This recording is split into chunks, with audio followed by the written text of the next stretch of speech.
Hey, it's Joe, and here we go. So this is an interesting one that I'm making today. It's about the escapism as motivation for writing.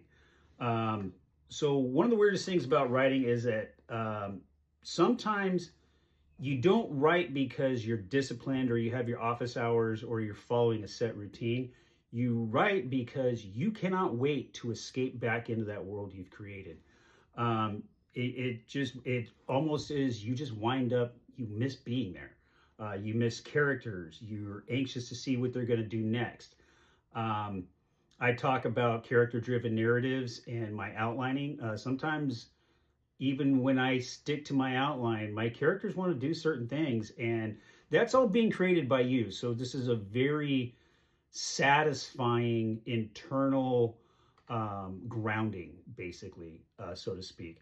And that is the motivation. Sometimes I just cannot wait to get chores done, finish cooking dinner, finish doing the dishes, say goodbye to my spouse.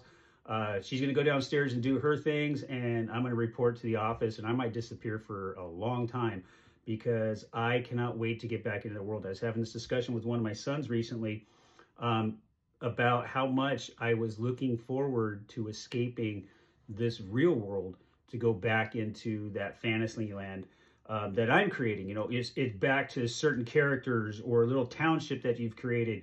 You know that there's these woods you're sending some characters in, and you can't wait to build those woods.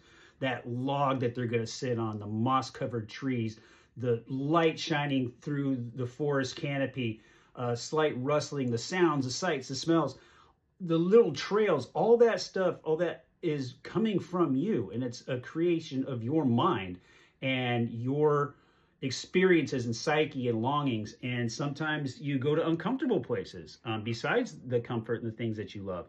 So if you're going back to a relationship with a character that you really enjoy, or a spaceship or a planet, or just a situation, a battle, an argument, or a character finally coming through with their motivation or their love or wants or their desires, that all really matters. And that, to me, is my biggest motivation.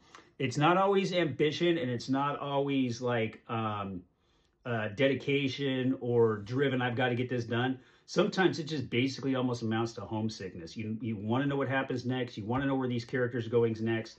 And, sometimes when you're in a world of doom scrolling and constant outside agitation and motivation and noise, some people escape that by going running. Some people escape that by going to parties and drinking or doing their vices, whatever. I escape all that by going back into my worlds that I create when I write.